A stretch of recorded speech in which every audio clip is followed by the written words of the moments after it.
Good evening, people. Here's Persis Berry.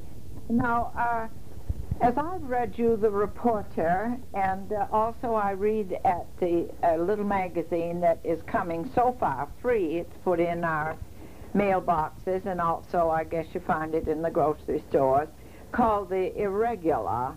And there are very interesting articles in that. And I've intended to make a tape which would include some of these lengthy articles in the reporter, plus some of the interesting articles in the Irregular. And tonight, which is Friday night, don't ask me what date, but it's a Friday night, and the reporter is already out, and I will do that for you sometime before the weekend is over. But I want to clean up these odds and ends, so I'm starting tonight to do this odds and ends tape. I don't know just what I will call it, but it's odds and ends.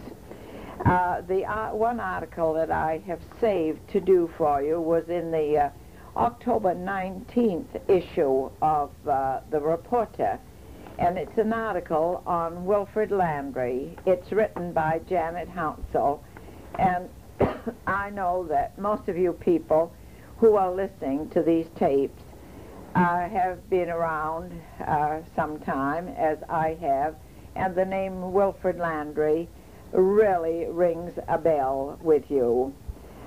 There's a picture of Wilfrid with this article out in his shop, which he still runs down here on Main Street, right across from the Conway Furniture. He keeps himself busy out there. And the caption under the picture says, "The large shop put up without a single inside post," he points out with pride, "seemed like the ideal place in which to photograph Conway businessman Wilfrid Landry on his recent 97th birthday. Mr. Landry is seated on the snowblower he constructed, a handy machine which steers with levers rather than a conventional wheel." And that, of course, is what he does. He tinkers around with machinery. As you know, he was a garage man for quite some time in his earlier years. Now, this is the article that Janet has written about him. Wilfrid Landry was born 97 years ago this month in Nova Scotia, and I understand that he said, told somebody, he said, "That was a mistake. I was born in New Brunswick." But either I have read that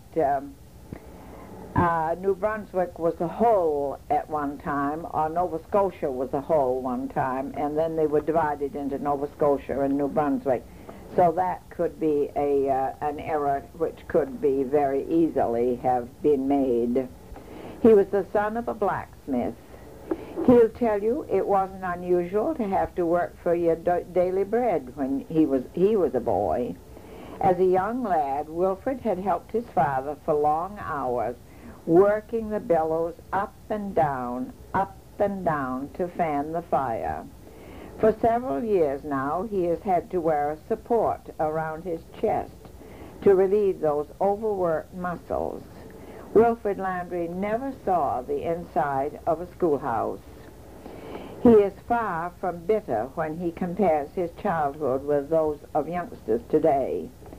"I worked hard to give my children what I didn't have," Mr. Landry told us in his delightful French accent. One would never know that Wilfrid Landry cannot read or write. With innate intelligence, a will to observe and learn, and a willingness to work perhaps longer and harder than many of his contemporaries, he raised a family he is justly proud of, and today lives comfortably, a property owner and a long-time Conway businessman. And I think that I should add in that a little bit, as many of you know, and he had a wonderful helpmate in his wife, Mary. she was one of my very best friends, was kind to me from the time I came here, and she stood right beside Wilfred, looked after his bookkeeping for him and so forth, and was just a wonderful companion and wife to him. That I'm putting in. In fact, he would be a happy man were it not that his beloved Irish wife died 15 years ago in a tragic highway accident, and I think many of you people remember that. By this time, they had raised their children, 3 boys and a girl. Larry, who is Lawrence, a construction engineer with a Nashua firm. Gerald works for an aircraft concern and lives in Dedham, Massachusetts. Leo, who is John, his name was John Leo, I should put that in, and when he went in the Navy, of course he became known as John, and I suppose he is more known as John now. Recently retired from a career in banking in California. And Loretta, the wife of soon-to-be retired Chief Supreme Court Justice Frank Kennison of Concord. There are 9 grandchildren, all of them good in school, that's in quotation marks, according to their proud grandfather. Mr. Landry worked for many years in Lincoln in the lumber industry when the great timber boom was on.